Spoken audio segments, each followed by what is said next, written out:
उसने बस गुफा के अंदर एक नजर डाली थी, लेकिन वह यह देखकर हैरान परेशान रह गया कि अंदर एक काउबॉय लड़का बिल्कुल बिना हिले डुले खड़ा था, और चाहे उसने उसे कितनी भी आवाजें दी, सामने वाले ने कोई भी जवाब नहीं दिया।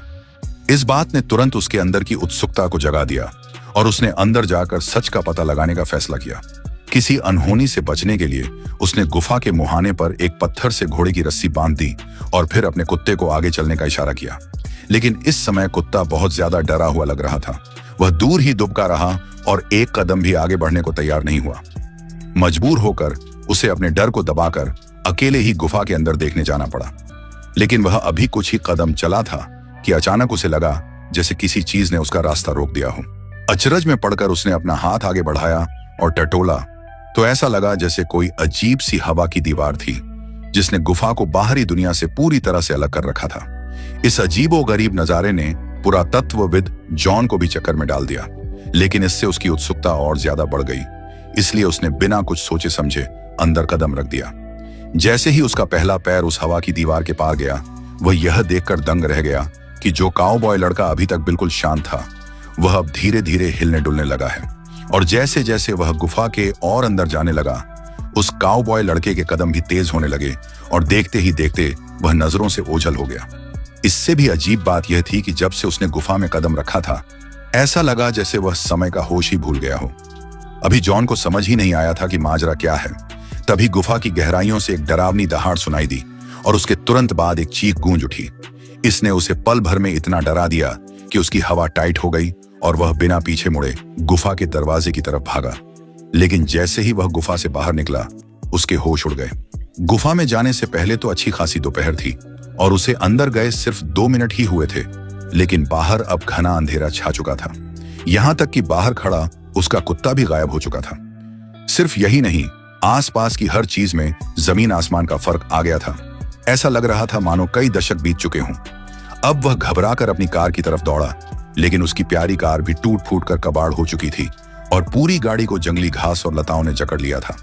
ज्यादा सोचने का समय नहीं था। उसने इस अजीब जगह से भागने के लिए जल्दी से कार स्टार्ट करनी चाहिए, लेकिन बैटरी भी पूरी तरह खराब हो चुकी थी। तभी उसका ध्यान अपने आईडी कार्ड पर गया, जो हवा के संपर्क में आने के कारण पीला पड़ चुका था। ये सारे इशारे यही बता रहे थे मानो कई सदियां बीत चुकी हों। उलझन में फंसा वह आसपास सुराग ढूंढने लगा। तभी उसे पास ही में खड़ी एक एसयूवी गाड़ी दिखाई दी। आसपास किसी को न देखकर जॉन ने सोचा कि वह उसकी बैटरी निकालकर अपनी गाड़ी में लगा ले, लेकिन जब वह पास गया तो देखा कि वह गाड़ी भी उसी तरह कबाड़ हो चुकी थी। पर तभी गाड़ी के अंदर रखे एक बैग ने तुरंत उसका ध्यान खींचा, क्योंकि यह बैग उसके अपने स्टूडेंट निक का था। अब जाकर जॉन को अंदाजा हुआ कि मामला कितना गंभीर हो चुका है। उसने अंदाजा लगाया कि उसके गुफा में जाने के बाद फिक्रमंद होकर उसके स्टूडेंट्स भी उसे ढूंढते हुए यहाँ आए होंगे, और सारे सबूत यही इशारा कर रहे थे कि वे लोग भी उसी गुफा के अंदर चले गए हैं। ये सोचते ही जॉन वापस गुफा के सामने आया और एक बार फिर हिम्मत जुटाकर अंदर चला गया। अंदर रास्ता न भटकने के लिए वह चलते चलते जमीन पर चमकने वाली डंडियां, ग्लो स्टिक्स गिराता गया ताकि लौटते समय रास्ता मिल सके। लेकिन जैसे ही उसने हवा की उस दीवार को पार किया, उसके हाथ से छूटी चमकने वाली डंडी अजीब तरीके से हवा में तैरने लगी। वह अनजाने में ही आगे बढ़ने लगा तो वह डंडी भी उसके साथ धीरे धीरे आगे बढ़ने लगी, और जब वह हवा की दीवार से पूरी तरह पार हो गई तब जाकर जमीन पर गिरी। ठीक इसी समय उसके पीछे का गुफा का दरवाजा कभी उजाला तो कभी अंधेरा होने लगा, और साथ ही गुफा की गहराइयों से फिर वही डरावनी दहाड़ गूंजी। लेकिन इस बार वह पीछे नहीं हटा, बल्कि उसने पक्का मन बना लिया और अंदर की तरफ बढ़ता गया, क्योंकि उसके स्टूडेंट्स शायद इसी के अंदर थे। दरअसल जॉन एक यूनिवर्सिटी में पुरातत्व विभाग आर्कियोलॉजी का प्रोफेसर था। जब भी उसे खाली समय मिलता, वह जंगलों और पहाड़ों में निकल जाता था। उसका मकसद अपने खोए हुए माता पिता और बहन को ढूंढना था, क्योंकि इन पहाड़ों की गहराइयों में एक पुराना राज छुपा हुआ था। अफवाह थी कि किसी गुफा में एक ऐसा जादुई झरना है जो मरे हुए को भी जिंदा कर सकता है। चाहे कोई लालाज बीमारी से पीड़ित मरीज हो या कोई पुराना शव, अगर उसे उस झरने के पानी में डुबो दिया जाए तो वह फिर से नया जीवन पाकर अमर हो जाता है। और जॉन के माता पिता उसकी बीमार बहन को बचाने के लिए इसी झरने की खोज में निकले थे। पर नतीजा यह हुआ कि 10 से ज्यादा साल बीत गए और वे तीनों ऐसे गायब हो गए मानो जमीन निगल गई हो। न उनका कोई अता पता था और न ही कोई सुराग। और आज आखिरकार उसे इन गहरे पहाड़ों में अपने माता पिता की कार मिल गई, कार में पूरे परिवार की एक तस्वीर भी थी और पास ही में उसे यह अजीब सी गुफा दिखी, इसलिए वह बिना सोचे समझे इसके अंदर घुस गया। लेकिन जॉन को इस बात का अंदाजा नहीं था कि जैसे ही उसने हवा की दीवार को पार किया, बाहर की दुनिया में पूरे 3 दिन बीत चुके थे। और इधर स्टूडेंट्स ने जब देखा कि प्रोफेसर जॉन काफी समय से वापस नहीं लौटे हैं, तो उन्होंने उन्हें ढूंढने का फैसला किया। यह सोचकर कि जितने ज्यादा लोग होंगे उतना अच्छा रहेगा, उन्होंने 2 बच्चों को भी अपने साथ ले लिया। पर जब वे बड़ी मुश्किल से वहां पहुंचे तो उन्हें सिर्फ एक टूटी फूटी कार और पास में घोड़े वाली रस्सी मिली। रस्सी का पीछा करते हुए उन्हें एक गुफा दिखाई दी। उन लोगों ने अंदाजा लगाया कि प्रोफेसर शायद यहीं से अंदर गए होंगे। इसके तुरंत बाद उन्होंने रस्सी को नीचे डाला और नीचे जाकर सच जानने की सोची और सिर्फ एक डरपोक मोटे लड़के को ऊपर मदद के लिए छोड़ दिया। और कुछ ही देर में उन लोगों को भी उस हवा की दीवार का एहसास हुआ। शुरुआत में उन्होंने इस पर ज्यादा ध्यान नहीं दिया, लेकिन जैसे ही उन्होंने टॉर्च जलाकर ढूंढना शुरू किया, गुफा के अंदर से एक भयानक दहाड़ सुनाई दी, मानो कोई खूंखार जीव हो। इसने तुरंत उन सबको बुरी तरह डरा दिया और वे बिना वक्त गंवाए रस्सी के सहारे वापस ऊपर चढ़ने लगे। लेकिन जब वे हवा में लटके हुए थे, तभी वह मजबूत रस्सी अचानक टूट गई, जिसकी वजह से श्याओमई नीचे गिर गई और सीधे नीचे खड़े निक पर जा गिरी।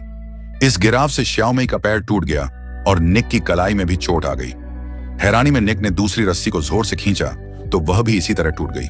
पहले तो उन्हें लगा कि ऊपर बैठा मोटा लड़का कोई मजाक कर रहा है, इसलिए निक ने वॉकी टॉकी उठाकर उसे आवाज दी। लेकिन उधर से मोटे लड़के की टूटी फूटी आवाज में मदद की गुहार सुनाई दी। इससे पहले कि वे वजह पूछते, उधर से आवाज पूरी तरह बंद हो गई।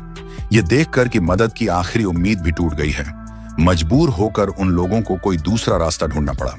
जल्द ही उन्हें एक और रास्ता छेद दिखा, लेकिन वह काफी ऊंचा था और वहां चढ़ना आसान काम नहीं था। उन्हें और भी हैरान करने वाली बात यह थी कि उस छेद के ऊपर से बार बार रोशनी चमक कर निकल रही थी। शुरुआत में उन लोगों को लगा कि मोटा लड़का ऊपर टॉर्च से खेल रहा है।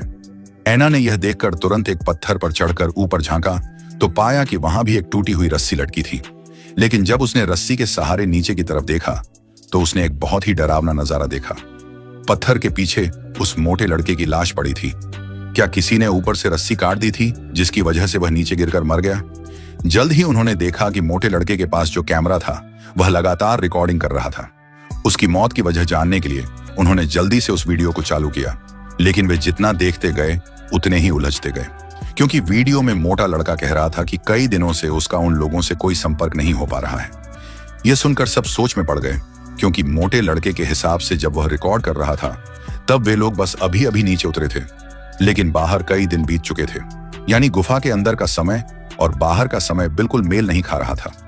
इंतजार के दौरान मोटे लड़के को प्रोफेसर जॉन की गाड़ी भी हुई मिली थी और गाड़ी में उसे एक पुरानी किताब मिली, जिसमें लिखा था कि एक रानी ने अपने मरते हुए पति की जान बचाने के लिए एक सेना को यहाँ इस जादुई झरने की खोज में भेजा था।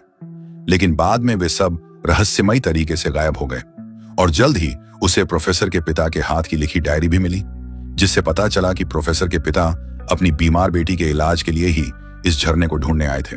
यह देखकर गुफा के अंदर के लोग दंग रह गए, क्योंकि वीडियो के मुताबिक बाहर कई दिन बीत गए थे, जबकि गुफा के अंदर सिर्फ आधा घंटा ही हुआ था। लेकिन वीडियो बिल्कुल असली था और झूठ नहीं लग रहा था। जल्द ही मोटे लड़के को इंतजार करते हुए 7वां दिन हो गया और उसका सारा सामान भी खत्म हो चुका था। जब उसने पास में एक रास्ता देखा तो बेबस होकर उसने भी गुफा के अंदर जाकर उन्हें ढूंढने का फैसला किया। लेकिन जैसे ही वह नीचे उतरा, बाहर का आसमान बहुत तेजी से बदलने लगा और अगले ही पल रस्सी अचानक टूट गई। यह सब देखकर वे लोग बहुत दुखी हुए और यह सब उनकी समझ से बिल्कुल परे था। सच का पता लगाने के लिए एना ने बिना किसी सहारे के हाथों से ऊपर चढ़ने का फैसला किया। जब वह आधी दूरी तक पहुंची तो उसे हवा के दबाव में बदलाव महसूस हुआ और जब वह बड़ी मुश्किल से बाहर निकली तो सामने का नजारा देखकर सन्न रह गई। जो जंगल पहले हरा भरा था वह अब एक बंजर जमीन बन चुका था।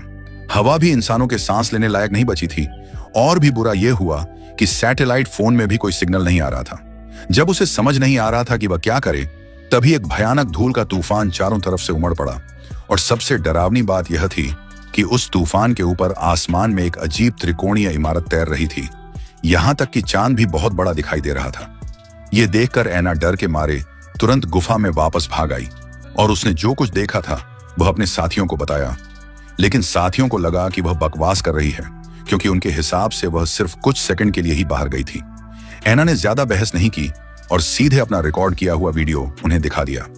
वीडियो देखने के बाद आखिरकार उन्हें यकीन करना पड़ा कि गुफा के अंदर का समय सचमुच बाहर से अलग है, और उस छेद से जो रोशनी चमक रही थी वह शायद बदलते हुए मौसमों की वजह से थी। हर एक चमक का मतलब था कि बाहर की दुनिया में एक पूरा साल बीत चुका था। मोटे लड़के की रस्सी भी किसी इंसान ने नहीं काटी थी, बल्कि लंबे समय के असर और घिसावट के कारण खुद ही टूट गई थी। इसके बाद उन्होंने मोटे लड़के का वीडियो फिर से ध्यान से देखा तो पाया कि वह गिरने से नहीं मरा था, बल्कि किसी इंसान ने पत्थर से वार करके उसे मार डाला था। साफ था कि गुफा में उनके अलावा कोई और भी था, और वह बहुत ही बेरहम और खतरनाक था। इस मुसीबत की जगह से जल्द भागने के लिए उन लोगों ने तुरंत ऊपर चढ़ने का फैसला किया, लेकिन अभी वे आधे रास्ते ही पहुंचे थे कि आसमान से रोशनी की एक किरण नीचे आई, और देखते ही देखते वह एक सीढ़ी में बदल गई। कुछ ही देर में ऊपर से एक सुरक्षात्मक सूट पहने हुए एक विशालकाय इंसान नीचे उतरा। उसे देखकर वे सब सतर्क हो गए, लेकिन इससे पहले कि वे कुछ समझ पाते, अचानक एक जंगली इंसान वहां कूद पड़ा और उस विशालकाय इंसान से भिड़ गया। लेकिन वह उस विशालकाय इंसान का मुकाबला नहीं कर पाया, और थोड़ी ही देर में उसने उसे एक पट्टे से काबू में कर लिया।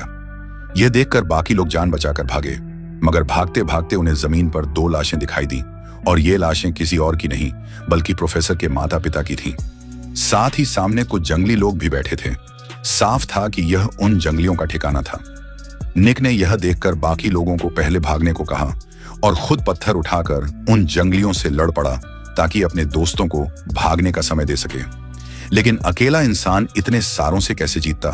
थोड़ी ही देर में जंगलियों ने उसका सिर कुचलकर उसे मार डाला। जब एना और बाकी लोग वापस लौटकर आए तो निक की ठंडी लाश पड़ी थी।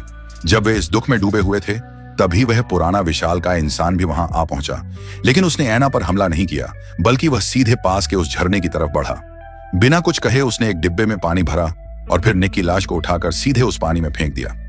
हैरान करने वाली बात यह हुई कि सिर्फ 2 मिनट के अंदर निक चमत्कारी रूप से जिंदा हो गया। लेकिन अभी वे खुश भी नहीं हो पाए थे कि उन जंगलियों का झुंड वहां आ धमका। विशालकाय इंसान ने उन्हें खदेड़ने की कोशिश की, लेकिन बदले में उन लोगों ने उसका हेलमेट उतार दिया। हेलमेट उतरते ही वह विशालकाय इंसान तड़पने लगा। ऐसा लगा मानो वह गुफा की हवा में सांस नहीं ले पा रहा हो, और देखते ही देखते वह जंगलियों से हारने लगा। खुशकिस्मती से एना ने वक्त पर उसे एक हथियार थमा दिया, जिससे उस विशालकाय इंसान ने उन जंगलियों को काबू कर लिया। पर वह खुद को मरता हुआ देखकर उसने उन लोगों को एक वीडियो दिखाया। पता चला कि उनके गायब होने के बाद के 1000 सालों में पृथ्वी का पर्यावरण इतना खराब हो गया कि सारे पेड़ पौधे और जीव जंतु एक एक करके खत्म हो गए, और इंसानी नस्ल को बचाने के लिए पूरी दुनिया ने मिलकर एक त्रिकोणीय स्पेसशिप बनाया जो मंगल ग्रह तक जा सके, और सभी इंसानों को मंगल पर भेज दिया गया। जब वे लोग सोच रहे थे कि अब ऊपर जाया जाए या गुफा में ही रहा जाए, तभी पास खड़े निक को प्रोफेसर का छूटा हुआ बैग दिखाई दिया। फिर वह जमीन पर गिरी चमकने वाली डंडियों का पीछा करते हुए एक दूसरी गुफा में पहुंच गया। वहां उसने देखा कि एक छोटा जंगली बच्चा उस जादुई पानी से अपने घायल साथी का इलाज कर रहा था, और प्रोफेसर जॉन भी पास ही में लेटे हुए थे। साफ था कि प्रोफेसर अभी अभी एक भयानक लड़ाई लड़कर आए थे, लेकिन इस समय उनकी आंखें सामने टिकी हुई थीं। सामने हवा की एक बहुत घनी दीवार थी, जिसके अंदर 3000 साल पहले की एक अधूरी जंग अभी भी चल रही थी। तभी प्रोफेसर ने निक को बताया कि यह गुफा इस जादुई झरने की रक्षा के लिए ही बनी है। अगर वे इस लड़ाई का हिस्सा नहीं बनना चाहते तो उन्हें जल्द से जल्द यहां से निकलना होगा। प्रोफेसर को गंभीर रूप से घायल देखकर निक तुरंत प्रोफेसर के इलाज के लिए जादुई पानी लेने भागा, पर जैसे ही वह पानी भरने लगा, बाकी जंगली फिर से वहां पहुंच गए। अपनी जान बचाने के लिए उन्होंने जल्दी से उस भविष्य के इंसान की सीढ़ी को खोला और ऊपर भागने की कोशिश की। पर हैरानी की बात यह हुई कि ऊपर का रास्ता अब एक साफ पानी के तालाब में बदल चुका था। एना ने उत्सुकता में उसे छुआ और अगले ही पल वह पानी के अंदर खींच गई। जब निक उसे वापस खींचने ही वाला था कि नीचे खड़े जंगलियों का ध्यान सीढ़ी के स्विच पर चला गया। नहीं, मत करो, और एना पानी के अंदर डूबती चली गई। जब वह बचने के लिए हाथ पैर मार रही थी, तभी किसी के अजीब बड़े हाथों ने उसे ऑक्सीजन मास्क पहना दिया। अगले ही पल पानी में से कुछ मशीनी हाथ निकले और उन्होंने गिरे हुए लोगों को पकड़ लिया। इससे पहले कि वे कुछ समझ पाते, कुछ और मशीनी हाथ गुफा के अंदर गए और प्रोफेसर और बाकी सबको भी बचाकर ऊपर ले आए। और जैसे ही नजारा बदला, पहले मरा हुआ वह मोटा लड़का पानी से जिंदा होकर बाहर आ गया। फिर प्रोफेसर भी पानी से बाहर निकले असल में भविष्य के इंसानों ने उन सबको बचा लिया था, यहां तक कि प्रोफेसर का परिवार भी बच गया था। और अब वे सब अंतरिक्ष में थे और उस त्रिकोणीय स्पेसशिप में बैठकर मंगल ग्रह पर रहने के लिए जा रहे थे। और फिल्म यहीं पर खत्म हो जाती है।